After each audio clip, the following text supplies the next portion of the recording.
What's up, boys? Welcome back to a Berger Bros Podcast, episode number 11. Been Big kind of missing 11. action for the last couple of weeks. We've been heads down in the trenches, building some really exciting stuff for PKT. But here we are. How are you guys? Doing good. I was going to wear my hard hat for this episode, but Got your hard hat, your pick? Indeed. Nice. Well, stoked we're all here together. Finally, it's been a little bit of a hiatus, but we're back on it. So yeah, well, today's actually a big day. Today is Infrastructure Day when we're recording this, and it's exciting because people have spent the last 2 months staking Packet, getting acclimated with this kind of shift in the project. And today is the first day that you can take that stake and you can pair it with your infrastructure, which is kind of the whole point of the Packet project, to incentivize people for running the infrastructure for the network. So lots gone into this. I know Caleb hasn't seen his wife in the other room in a couple weeks, and he's it's been but they pulled it together. It's been really cool to watch the team just rally and build this, and it works. Hallelujah. Yeah, I'm trying to remember if we've even had an episode since we migrated Packet to base. Yeah, we have. Yeah, we have, but we haven't really spent a lot of time talking about Packet in general, and usually that's not the topic of the conversation, but obviously it's a key part of our journey and the work that we've been doing, and so important part of the conversation for sure. Yeah, no doubt. But yeah, super exciting day, having this moment. When we migrated Packet over to base, the first 100 days were strictly for people getting involved to stake their Packet that they've either got airdropped or purchased, and the yields were like absolutely insane for those first 100 days. People who got in early were getting, especially people who got in early on the LP. We have like 73 LP providers, which is liquidity pool providers. They got a huge, portion of 1 million Packet per day allocation.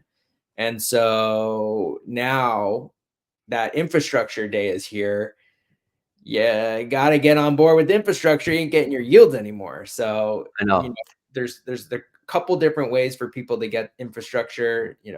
CJDNS node is the first one, which was launched today and lets people, launch a node and pair it with their stake so that they can continue to earn.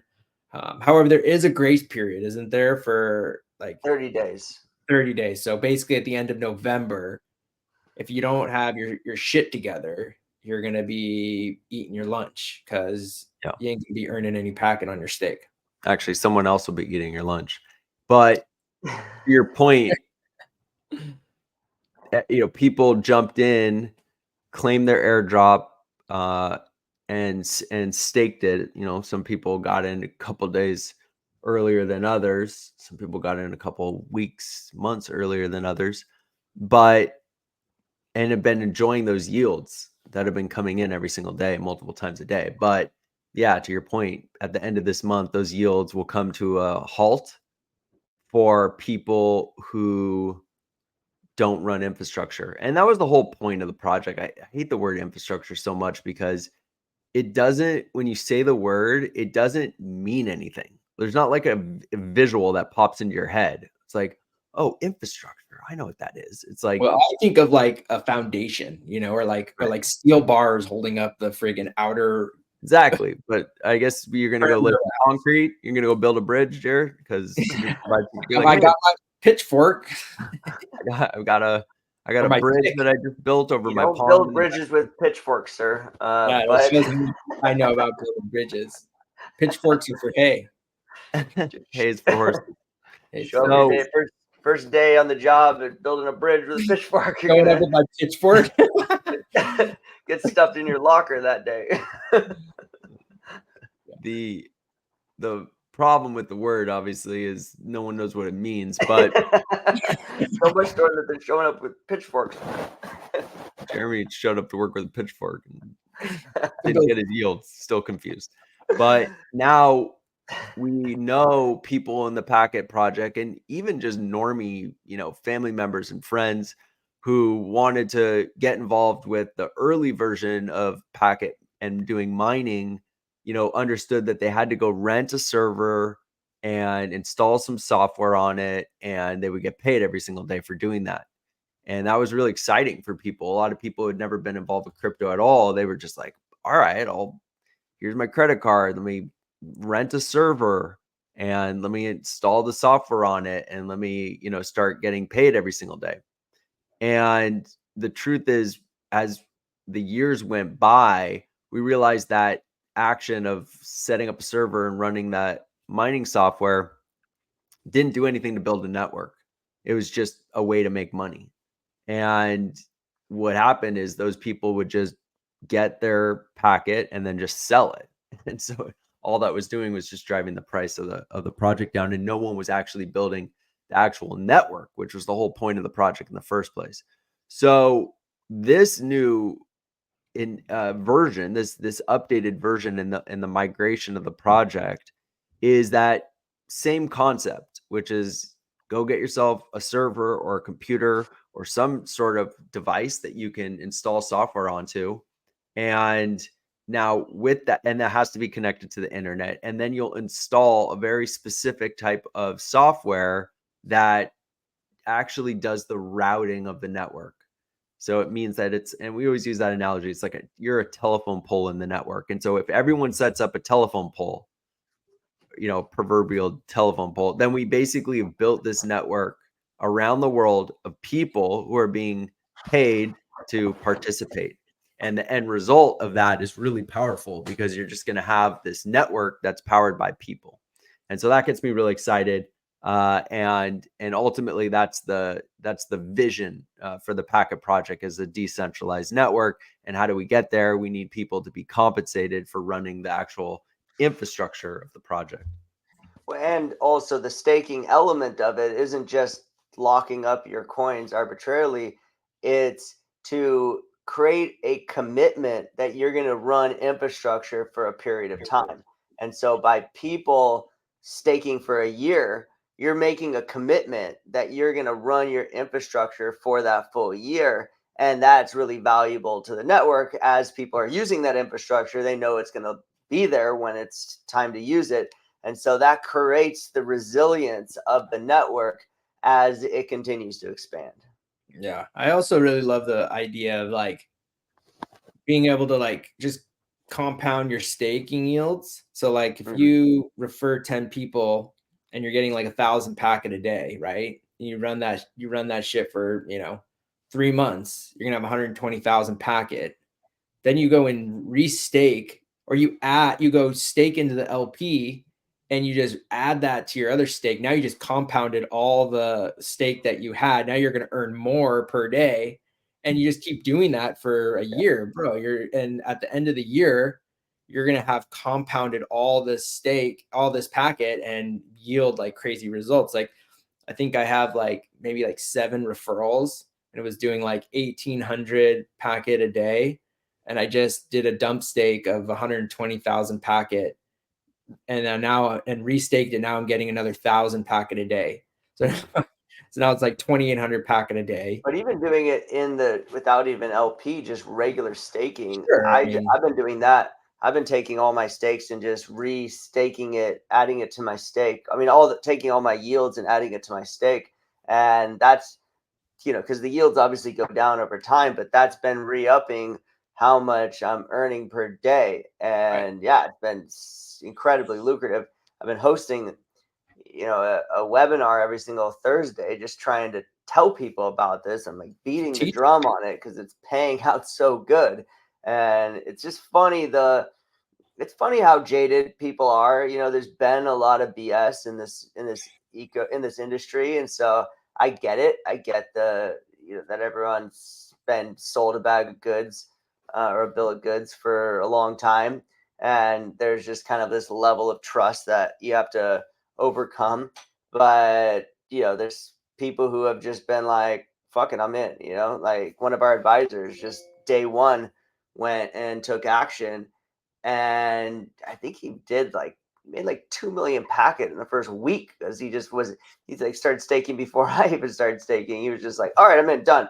And you're like, okay, cool, you're in. And he's like, whoa, what the heck is going on here? So it's the people who do jump in, and they're obviously more risk adverse. They'll they get no risk, no reward. But the cool thing about Packet, and where it's de-risks a lot of this, is this project isn't brand new. It's been around for 5 years. The network exists, the technology exists, the community exists, or at least the foundation of it, and the market cap is steady and has been steady throughout a bear market. So to think that it can go down much further, and also that the liquidity pool is as big as it is and as diverse as it is, with 70 plus participants, makes it so that this project really has a foundation to make it less risky than other assets out there. Yeah, that's a really good point. It's a catch-22, because you talk to a lot of people and they want to get involved with something that's new and get the big run up. But man, it is just so risky when you get involved with something new, because no matter how exciting it is, it's probably going to zero. Well, the problem is that the problem is that when a new project launches, there's so many coins just instantly minted and then allocated to people. Mm-hmm. And then at the moment the project gets a little bit of heat, those people just start selling and selling and selling, and then everybody gets spooked and they all sell, and it just becomes a frenzy, and the coin goes to zero. And it's like Solana is the 5-minute project chain. It's like you launch a project, it goes up 1,000%, and within 5 minutes the thing's down 1,000%. Yeah, it's really messed up for any type of retail investor that's just trying to like dump into a cool meme, or be a part of an ecosystem. And that's what's so rad about Packet, is that like the liquidity pool is dispersed amongst a lot of people. And like, even if you sold, let's just say you sold $10,000 worth, like on a normal project with $100,000 liquidity pool, dude, that thing would be absolutely tanked on a $10,000 sell. But when you're got $600,000 in a liquidity pool, like, yeah, it will go down, but it's not going to be a frenzy of selling, panic sellers. Right. It just is what it is. And so like, I'm just waiting for the day for people to find this project and see that it's just like real utility, and that you're not going to go to sleep and wake up and your bag will be at zero. It's just the like, other I thing. think the misconception with a lot of these other projects is that when they launch, they put $10,000 worth of Ethereum in it, or Solana, and then they put all the tokens on the other side, and then they do a big buy, which boosts the coin price up, which makes the liquidity pool look inflated and way bigger than it actually is. So when everyone sells into that, they take all the Ethereum or all the Solana out of it, and there's only the coins in there, and you can't even pull out any money because other people have sold out of that. And where this is very different is that there wasn't some big run up to the moon. It's been a steady build over time with a solid liquidity pool, and that's what creates this steady growth, as opposed to just moonshots and rug pulls. Yeah. Plus, not all of the Packet coins were put into the LP at the beginning. So that means that there's, and it's got the depth that it has. So that's a pretty power, and a lot of the, and 2/3 of the coin supply is sitting in unreleased airdrops. So there's, it's reduced the amount of circulating supply. There's a huge amount of liquidity on the, for people to be able to, if they wanted to sell. And the other incentive is that if people want to get involved with the yields, they have to buy. And I find that to be, really exciting. Or if you already are a holder, then you got to stake your packet. So now you can't, and you stake, the longer you stake, the higher your yield. So now people are taking their coins out of circulation for long periods of time to get the good yield. So I think it's really done its job. The game theory around it has done a great job to, prevent, the price from going down dramatically. There's people who aren't going to believe in the project or going to take their airdrops and sell them, and that's fine. Provide that liquidity to the market. Someone's going to buy it if you want to send the price down. And volume is good. All volume is good volume, Yeah, all volume is good volume. And so we've definitely seen, and we've also seen some over the last 2 months, people stake and just selling every day, selling a couple $100 worth of packet every single there's a day. couple wallets that just every couple days they're selling like $600 worth. And I've seen a couple that have done that. But here's the thing. You're going to need those guys are going to be infrastructure providers in 30 days. So, I think it's been a little bit of a cash cow for the last 30 days. And, some people have gotten, a 5-figure bag out of it. And good for those people. Obviously, they exited their positions, taking the money. So we'll hope to see those people,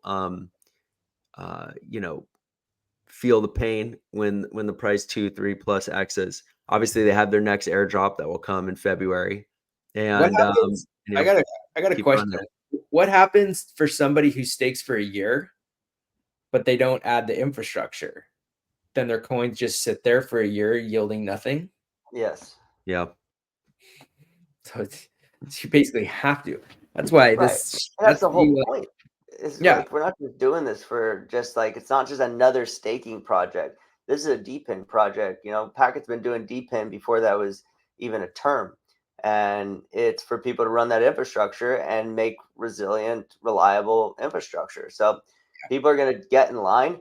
And what I'm actually really excited about is the product that we created over at Rowdy and Packet Pal, because it just makes it easy. The word infrastructure, as Jesse was mentioning, is scary and big and confusing.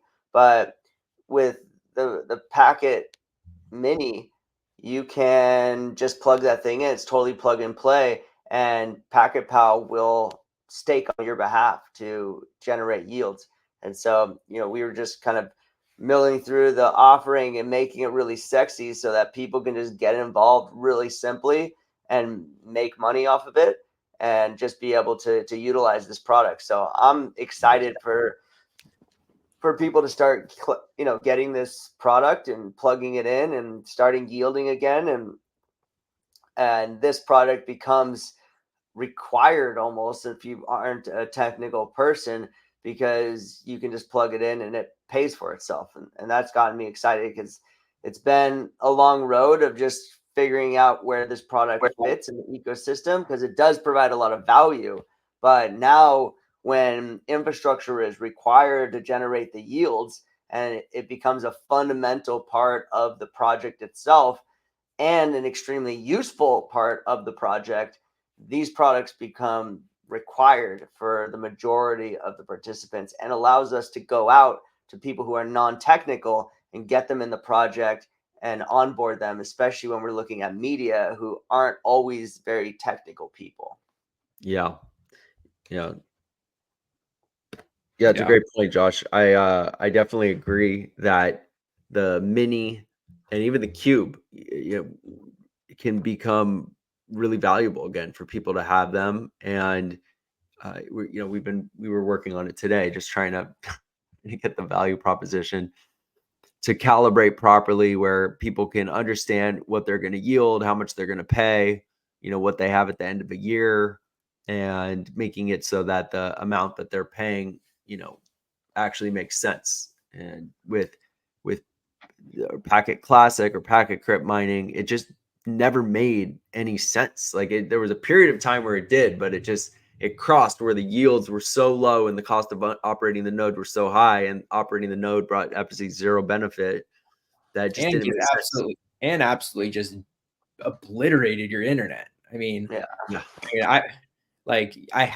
had to, and the whole idea was it's going to use a lot of bandwidth, so up to fiber, so that it can build this robust network. But that never really was the case. It would have been one thing if those if like when you mined, you were actually running a CJDNS node and you were incentivized because you ran the CJDNS node opposed to being incentivized to run the blockchain. And so now, now we've fixed the glitch, made it so that is actually what you have to do. And it's rad. Yeah. Yeah. And so what's the big vision, right? So, and I've been saying this a bunch, and I guess I just need to keep saying it over and over again till it becomes more understood. But, the vision is to build a network that's powered by the people, right? So what does that look like? It means that people in their homes and offices, or on behalf of running it in a data center where they pay the cost for it to be in the data center, are installing the routing software that connects the network. And as a result of people doing that all over the world, you've now created this network that's run by the people. What's the value of that? Well, you basically have this network that's not run by Amazon, that's not controlled by Netflix or these major media companies. And on that network, people can do as they please, but in specifics, we're focused on the media category. And so, really looking at how we can use the network to help bring some fairness and open distribution and audience access to content creators, because those are real pain points that content creators are having. And the other big pain point that content creators are having is regards to getting paid. We know that all the money that is being made from media is just going directly to the distributor. Well, first it goes directly to the platform. So if that platform's, let's say, iTunes or Amazon, then they take off the top, they'll take 30+%.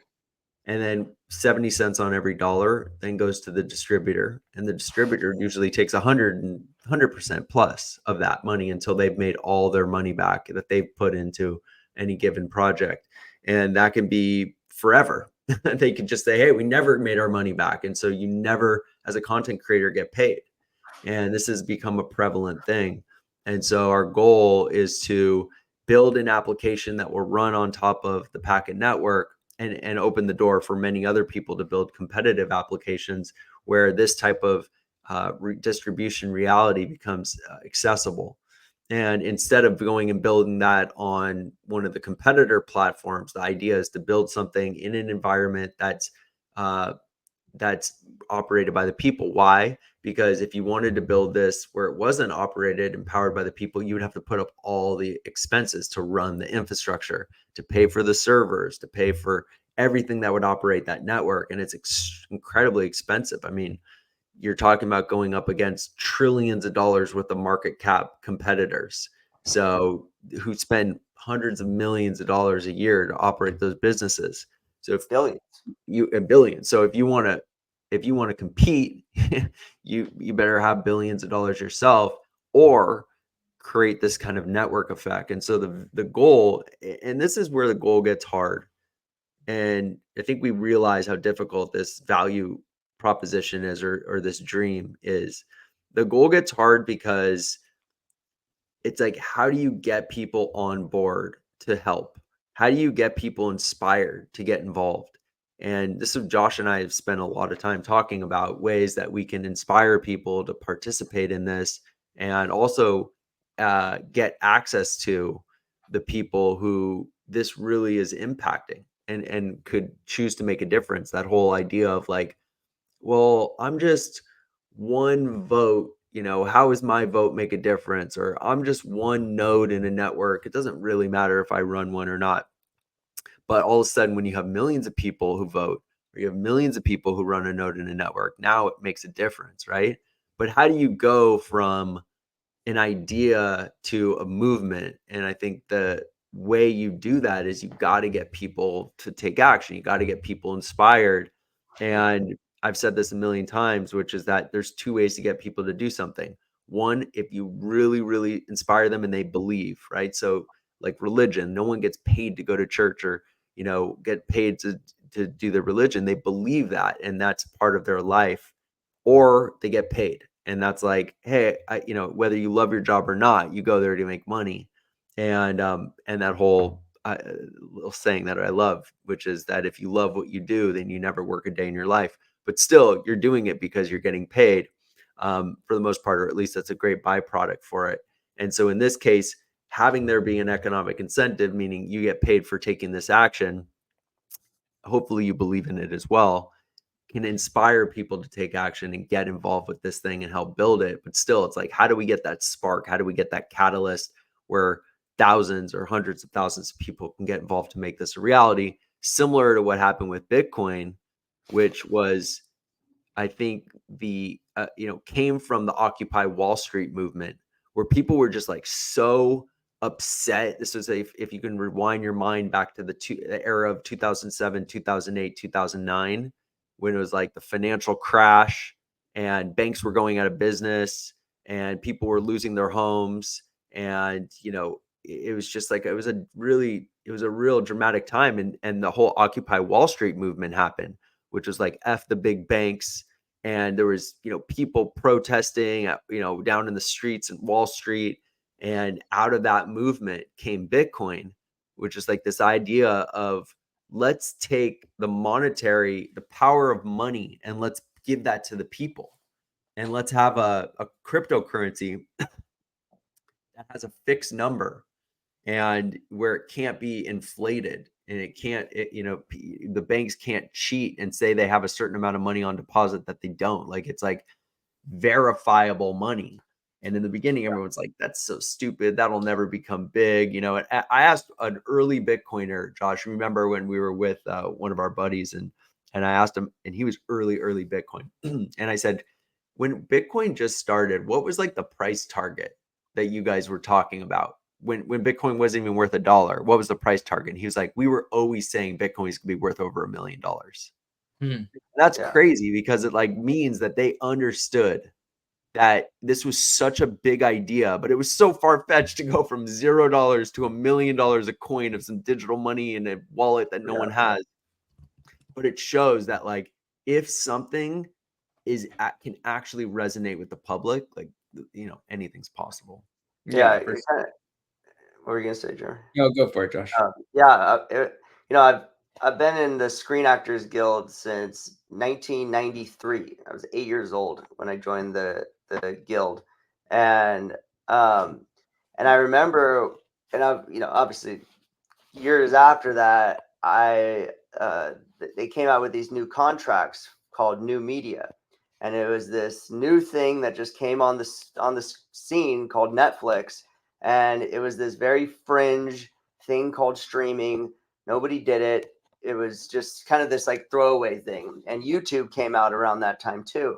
And so that people were doing these YouTube videos, they were doing these Netflix videos, and they made these contracts that were just like these throwaway things, because they're like, nobody's going to make any money on that. There's no budget for it. There's no money in it. So there's just like, we want to make it so actors can act in these things that have no budget and make no money. So we're going to go put together this new media contract. And that is the foundation for the contracts that existed for streaming, based on this thing that had no budget and no money. And that's the reason why everyone went on strike this year, is because the same contracts that were based off of things that make no money and have no budget are the same contracts that are the biggest things in the industry, and they're still using these same contracts. And so it just kind of shows that there's this, these things, these new things, people kind of throw to the wayside. They're like, okay, cool, yeah, crypto, whatever, yeah, that would be good luck with that. We're going to stick to traditional businesses that have been around for 50 years, 100 years. And as these things gain momentum and become the new status quo, it just disrupts everything. And so that's what gets me really excited about this is, look, it's hard going through breaking down people's barriers. Still, whenever you say you're working with blockchain, the first thing they say is like, oh, I don't understand blockchain. And you got to go through the process of being like, 90% of the things you touch every day, you don't understand either. You don't need to understand everything that brings value to your life. But as we can kind of start breaking through this, I really believe that what we're creating here is the foundation for something that is gravitationally shifting in this industry. And so I'm passionate about it, and I'm excited to start going on to stages again and start talking to people about this, because this is something that people can all participate in. This becomes this snowball effect as more people get involved and as more people participate. And it's not just predicated on whether coin goes up. It's this participation of a community that want to create fundamental change, and it's this movement of humans taking action, and the money is there. You can get remunerated just by taking small actions. But what you can build on top of this and what is possible on a peer-to-peer network that isn't run by big corporations is groundbreaking and impactful. And that's what gets me just really excited about Packet. Yeah, I was gonna say, like, people, I feel like people got behind Bitcoin because they wanted to say fuck you to the big banks and wanted to have custody of their funds. If you put your money in a bank, you actually don't have custody of your money. You can pull it out, but you got to go into the bank, and I saw some guy, on just get arrested for trying to pull out, $12,000 of his money.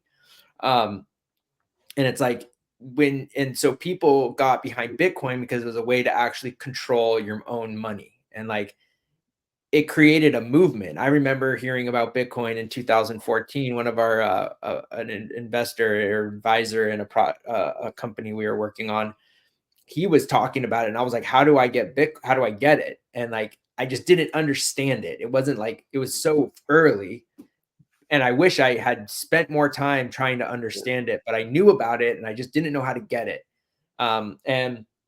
But then, as time goes on, more people are talking about it, the movement becomes, obviously people get more excited about it. And I think that is similar to what we're creating with Packet, is that we have to create a movement. You even said it, Josh, is you got to create a movement of people who want to say F you to the big businesses, the big studios, the big distributors out there, and saying, hey, I have the ability to take control of my destiny. If I'm a content creator, it's not saying you're not going to, continue to post your dancing videos on TikTok, but if you're creating actual content, like, educational content, or, kids content, or whatever it is, you can also upload it to a decentralized, decentralized platform and earn as well. It's not it's not this or that. It's another way to earn and be in control of this, but you're going to get full transparency, and you're going to get the full amount, opposed to, if you get, what was it? It's like, you get 1 million views on TikTok, it's like $1,000 or something like that. I forget exactly what the number is. Yeah, and they're How much making is $1 million. TikTok? Nothing. How much is TikTok making on that shit? Yeah. Unreal. Crazy. Well, Crazy. and we did just see a similar thing to the Occupy Wall Street. I mean, actors haven't gone on strike since 1984. So that thing that just happened for 6 months, where everybody went on strike, that hasn't happened since 1984. That's fucking crazy. That's And what I even, mean, like, there's what was the resolution? What, like, came from it? nothing. No, they kicked the can. They got a little bit of higher pay, and they said, "Hey, we're gonna, instead of doing a 10-year contract, we're gonna do, I think it was like a 4-year contract or a 5-year contract, and we'll just figure this out later. But we're broke and hungry, and we just all need to get back to work." Nothing actually changed, and all they did, and everything's exponential, right? So what just went from where things started to today with AI, from today to 4 years. I mean, the stuff that's coming down the pipeline is so insane. I'm just starting to see some of it. I'm like, holy shit, this is gonna fuck up. I think Adidas just did their first complete AI commercial with people and all this stuff, fully AI, not a single actor. They used AI music, they used AI everything in it, and it's a sick commercial too. Well, have you seen the AI? So there's AI singing. So basically what it is like, you can write a song, and then you can sing it, how you want it. Obviously, it doesn't matter if your voice is absolute trash or not. You can literally just sing the song like how you want it, and then you pick a list of singers. You could go from hip hop to reggae to folk to blues to jazz to rock, like anything you want, and it will sing it. And dude, it is so good. And then you have license to use that music across whatever you want. Yeah, and it's this like, ain't getting any better. So if you're gonna build your future on the status quo, you're just gonna get fucked even harder. And so we're saying no. We're saying, hey, this is a catalyst for change. This is a platform. This is a network. This is a community where you can make a difference, where you can be impactful, where you can build and own your own infrastructure for what you build. And that is the essence of what we're doing here at Packet. And it all starts with just a website. I mean, this is the thing that's wild. Sometimes I feel like I talk to people and it's not until they get a visual picture of what I'm saying that till the light bulb goes off. And so when you're talking about a network to someone, what are the visuals that come from the word network? There are no visuals. Just like when you give someone the word infrastructure, there are no visuals that come with that for the average person. And so I feel like when you say network, platform, infrastructure, internet, like these are words that don't really mean anything to people because they can't like visualize it, right? So that's why we've created like a prototype for BIA and Packet Hub, because also when you see that, I'll talk to people, they'll just be like, I just don't know. I just don't understand. Be like, all right, hold on. Let me show this thing on my phone. They go, oh, it's like Apple TV. And then like, you're talking about money that BIA is like just an app. And it's like, yeah. And it's like, so then what's the network? I don't really understand. What's the network? And the thing about the network is that the network is just a place where you can put a website up, because that's really all networks are, is just a way to transmit information and put websites up. And like the way everything is an app, every app is just a website or a server. It's just a place where all the data and information feeds from. So whether it be Facebook or Snapchat or Instagram or whatever, it's just a big old server, maybe even buildings of servers, where all that your app on your phone is just a portal into the machine, into the internet, into where all that information goes. I just had a thought, like, instead of using, I was just thinking, if there's another word for network, I mean, wouldn't it just be like platform, like a decentralized platform on base? Like, I've just had this thought that, like, when you think of a platform, everybody knows what a platform is, right? I mean, sort of, a decentralized, because it's like vanilla, right? So a platform could be like, platform could be your platform where you have, jingomusic.com, or a platform could be, Instagram, and it's like one's just like a website where someone can like send a, hey, contact me inquiry. And another one's a place where there's, 150 million people, or whatever. I don't know how many people are on Instagram. It's probably more than 150 million. But a billion people are interacting with each other. So it's like all platforms are not created equal. All networks are not created equal. So when you say that, it's just like we have to really, I think, show people. And that's why even one of our advisors was like, when is Packet Hub going to be accessible? When can we look at Packet Hub? And and Josh was the one who said this. He said it. He was just like, let's just build Packet Hub right now. Let's just put it up so that people can just be like, bang, there's Packet Hub. Like, there it is. How do I put my tile up there? How do I, I see YouTube, I see HBO, I see Netflix, I see Amazon. It's like, I want to be up there. Okay, bang. There it is. There's Packet Hub. So it's just it's like, so what you're looking at, right? So you're looking at a platform of platforms. Each one of these tiles is its own platform, right? So when you click Netflix, bang, you're in the Netflix platform. When you click Apple TV, you're in the Apple TV platform, or ESPN or MLB, HBO Max, whatever. So it takes you to that location, just like any website would, or like Apple TV would, or like Roku would, right? And then you as an individual, let's say you're an entrepreneur and you have a company called Tune FM, which is like a Spotify competitor, and you're like, all right, we'll put my platform on this, platform. We want to be represented in the Packet Network. Great. So now you have Tune FM, and someone clicks Tune FM on their phone or on their desktop, and it takes them into their project, or their specific platform.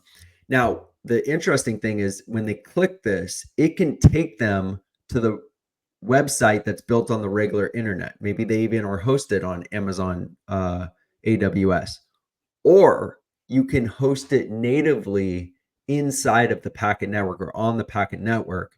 And in that case, what's unique about it is you've now created a representation for your project or your company, or your app or whatever, that's specifically in this kind of sovereign, censorship resistant, globally accessible place of the internet, which is called the Packet Network. So it's like, this is the personification, the realization of this vision of creating a decentralized network platform, or decentralized platform of platforms.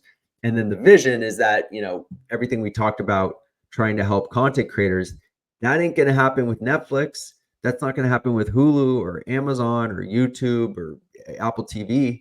It's going to happen with BIA. And BIA is our vision for this kind of like fair, globally accessible distribution.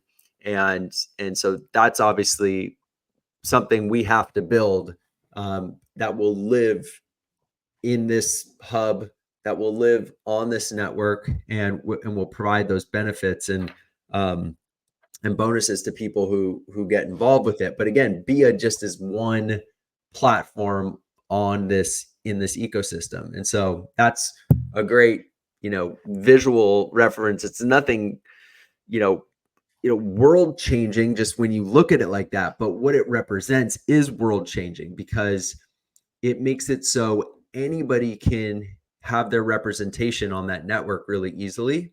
And then all the benefits of what the network does as far as routing, transmitting money, transparency around using cryptocurrency for payments, sovereignty and censorship resistance. So that, for instance, and censorship resistance doesn't always mean, putting horrible stuff on the internet. It can literally just mean that your content is globally accessible. So it can't be like censored based on geolocation, or, let's say a firewall that exists around a country or around a certain internet access point.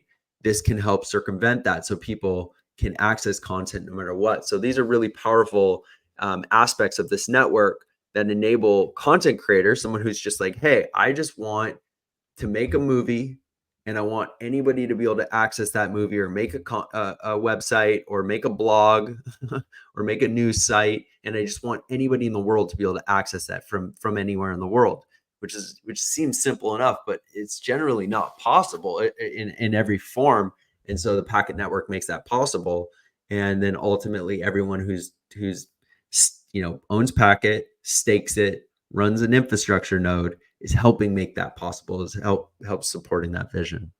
Yeah, I mean, it's what Rumble did. They went and had a vision that they wanted to have a censorship resistant platform, and they went and built their entire server farm where they physically own every bare metal server in that server farm, bought the building, like literally everything. So it's people are doing this, but they're doing it on different silos. I think Audius also did it. They went and they own all their infrastructure. So it's like, cool, you did that. How much did that cost to do? What did it take to go and set that up? And so if everybody has to do that, who has a desire to own their own infrastructure, that's not a scalable model for platforms to exist. There's high overhead costs to be able to set that up, just to show up to work on that. And so that's the power of the Packet Network. We're already seeing people taking these actions and having to run and maintain their own infrastructure. But what we did with Packet is created an economic incentive to fractionalize those resources out to the community, create a economic incentive for them, and then enable anybody to build on that. And that's really the power of the Packet Network. And the other thing that is important is some people might say, oh, why would I watch Netflix here when I could watch Netflix on Apple TV? It's like, well, we want everyone to have the same viewing experience that you're used to, not saying like, oh, I'm going to go do this Fringe thing over here, and then I got to go switch to a new device and a new place over here to do my other viewing habit. Putting all that stuff in an ecosystem where you have everything that you're used to, but you also have this expanded opportunity to get access to things that you never had access to before. But also, and that, I think, is really the power of it. But also one other thing is that like you're geolocated. So depending on where you live determines the content that you get fed. So if you're living in the UK, the content on Netflix, on Hulu is different than the content you get when you're living in India or in, America or wherever.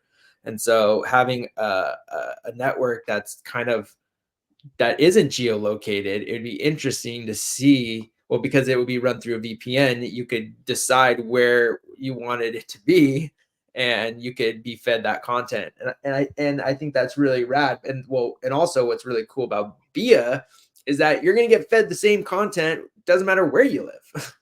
It's going to be, everything that's on there will be accessible. And as a content creator, whether you're a musician or a painter or an artist of some kind, or an actor, like you're creating content. It was interesting. Like I was listening to Nikki Lee today on our space, and how how like the industry's changing and you have to evolve. And it's like 4 years ago, you could just post something on Instagram and it would get viral. Now it's so hard because you have to change with the times. And so I think that and the reason that you have to change with the times is because like laws change, regulations change, and all these things change, so that companies have to tailor their algorithms or their platforms to fall in line with not getting sued or going to jail. And so being able to just allowing people to build platforms that can just exist and do what they want to do. I always love the idea that my favorite thing about Instagram was maybe, I think it was like 5 or 6 years ago, when your feed was by the time it was posted. It wasn't curated for you, because sometimes you'll be going on Instagram and you'll see something that was posted 3 days ago. It's like, why the fuck do I care about something 3 days ago? I wanted to see that if it was relevant to me, it should have been, and I was following that person, I should have seen it when it was posted. So you could scroll down your timeline and you're literally you're going back in time, looking at all the stuff that was posted. Now, like you watch a funny video of some knucklehead, going down a cliff on a bike and stacking.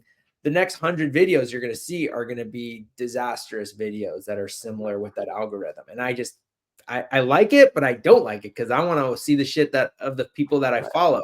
I don't want to see shit of people that I don't follow. I mean, sometimes it's fun when you're like watching some like funny shit, and then your Instagram just starts popping off and you see all these like really fucking hilarious videos, but then you're sitting there for 30 minutes scrolling, watching funny videos. I find myself doing it, and I'm like, I mean, that's the whole point, is they're trying to I know, but I'm just saying, like, it works.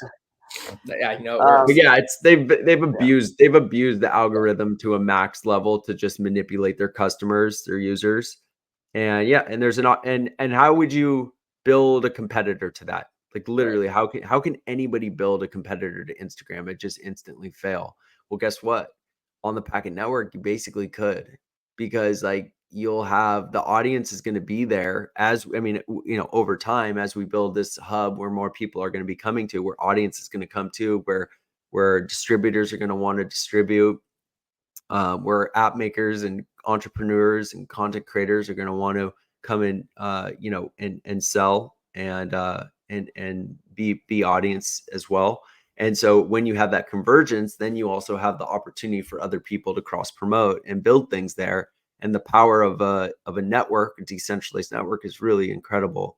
So, I think the other thing that I believe is going to happen, and geolocation is a really powerful thing. It's part of the entertainment industry's foundation in that what happens is the world is broken up into territories, country by country, but also there's sub-regions within various countries. And the sub-regions are based on the distribution platform. So like you could maybe have, cable TV for America. And then you could also have the theatrical distribution in America, and they're both American distribution rights, but it's two different types of distribution. So the interesting thing I think is going to happen is that something like VIA is going to break down the. Can you mute, Josh? I think somebody's making a bunch of noise.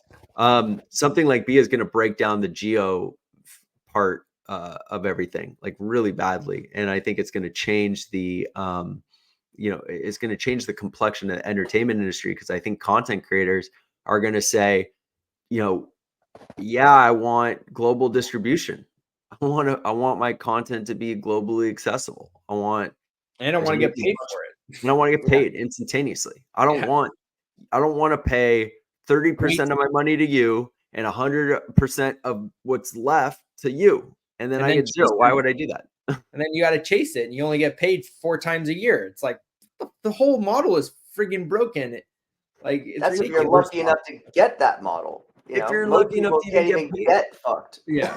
I mean, it's crazy. Like, dude, I'm releasing music, and I released all this music, and sometimes I get royalties for like a month of royalties, and it's like $20. I'm like, how is it possible that I got only $20? Well, you had to pay all these things, and they don't pay you unless you hit a threshold. So it's like you have to wait for the next quarter. And it's just like, dude, I just want that $20. I'll go buy a cheeseburger or something, like freaking. Or you should get just pennies flowing in every single couple minutes. Every time somebody, instantly. It should just go straight into my wallet. Well, the reason they don't want to do that is because they want to take the money in as income. Right. They want to take their money out of their expenses and their fees, and and they want to keep it, season it in their bank account for a little bit, and then they'll pay out a royalty expense when they get around to their check cutter who hasn't taken her vacation, decides to go and press a button and move some money around. It's just like, why do you have all these people getting paid $100,000 salaries to do that? Well, they also want to keep it in their bank account so that they can spend it and have cash flow and have, money that they're spending and making money and investing off of your own money. I mean, the whole system's broken. It's extremely flawed, and that's what we're here to solve. So just imagine somebody watches or listens to your music, or someone watches your movie, and the payment automatically goes to the wallet that you've designated as the recipient wallet for all the revenue on that. And then every single person who's a profit participant in that, no matter what, and this is the beautiful thing about crypto, is that no matter what the payment is, even if it's fractions of a penny, crypto, you can pay that. It's really hard to pay fractions of a penny in dollars, because there's no such thing as anything less than a penny when you're paying dollars, right? You just can't transact for less than a penny. So if there's no money due, like no one's going to go process a payment for less than a penny. It's impossible. And even if the payment was a penny, it's not worth the person's time to do the work to send you a penny. Or a smart contract doesn't care. To send a penny. It's not free to send pennies, Yeah. Even if you're putting them in a postage, the stamp's going to cost more than a penny. Right. It's that whole joke where they send you a royalty statement and you receive like 5 cents, and they put like a 65-cent stamp on that letter. It's like they spent more money sending you the mail than they did was the check. And then you have to get in your car and go, drive it and go deposit. It's just like, how is that a business? And the reality is that it was a business. And the reason that Jeffrey Katzenberg and Steven Spielberg and David Geffen are floating around on super yachts right now is because back in the day, not even that long ago, 80s, 90s, they were getting the royalties, and the royalties were so much money. Geffen was getting like, I read something, he was getting like anywhere between $8 and $14 per CD. and they were selling millions and millions and millions of CD per artist. And it was just like they were making so much. He was just making so much money, boatloads of cash on CDs and then DVDs and VHS. In that era, that was the heyday. That was the era. And Apple destroyed the entire media business with iTunes. Yeah. That was absolutely, it went from us being able to make mixtapes on a CD, on a CDR, you can make a mixed CD, to you could only buy singles for $1.99. And the digital rights management made it so that even if you own the CD, you weren't allowed to import the CD into iTunes. So because iTunes was like the only viewer, there was one other viewer, I forget what it's called. It's called like, wasn't it called like Music Box, or there was one other digital. Was it LimeWire? No, there was LimeWire was like for like ripping for file sharing, but like there was another one that was like a little music player. But it didn't become as big as iTunes. See, iTunes initially started where you could import your own library, right, and then play the music off of it, and then you could burn CDs. Right. Then they switched it so that you could only have content on your iTunes that you had paid for, and so you had to rebuy your entire library. And then because no one was doing that, that's what led to Spotify, where Spotify was like, "Look, you're not going to go rebuy a $20,000 library of music. So just pay for us $9.99. You can have all the music in the world for $9.99 for the rest of your life. You can have all the music." And everyone said, "Hey, that's a great deal." Now you can get Hulu, and you can get freaking Disney, and you can get all this stuff bundled into one for $18.99. Well, they got you by the nuts forever. Yeah, it's really bad. Then you got your family mooching off you forever, and family plan. Yeah. All right, cool. Well, yeah. Well, that's the vision. That's the dream. That's possible. It's possible. It's here. We did it. It's built, and now we just need a couple million people to use it. So I think it's just back to the world of evangelism, and for people who are on the fence or just a little confused or whatever, maybe you just like making money. Maybe you just like making money. Maybe you're just like, man, I went and worked all week this week and I got my paycheck and it was $800, and it'd be really cool if I got an extra 100, 200, $300 a month. Just give me that little kicker. And that's possible with Packet. That's possible right now. And so for the people who are just like, yeah, that's a lot of talk, but like, I just like money. Well, guess what? Packet pays you, and there's a whole world where you can just get involved. And the people, I love what you said, Jared, which is like, if you had just spent a little bit more time learning about Bitcoin back in 2013, 2012, 2014, you'd be loaded. You'd be 100 millionaire right now. And so that's the opportunity. You just have to find the gems, and you have to get involved. You have to just kind of use a little bit extra brain power and figure it out and force yourself to, do what Jeremy didn't do. And that can be the difference maker in generational wealth. Yeah. Packet is the gem. You will all learn this. It will all come to light sooner or later. Just time is now. Yeah. Every Thursday I do a webinar. So if you're interested to learn more, join my webinar. You can talk to me directly. And every single Thursday, 9 a.m. Pacific webinar, learn about Packet. You got no excuse. Yeah, and Josh will help you get set up. He'll do walkthrough, screen share, and just go, baby. Let's go. All right, good to see you, boys. Good chat. We'll catch you guys next one. All right. Bye.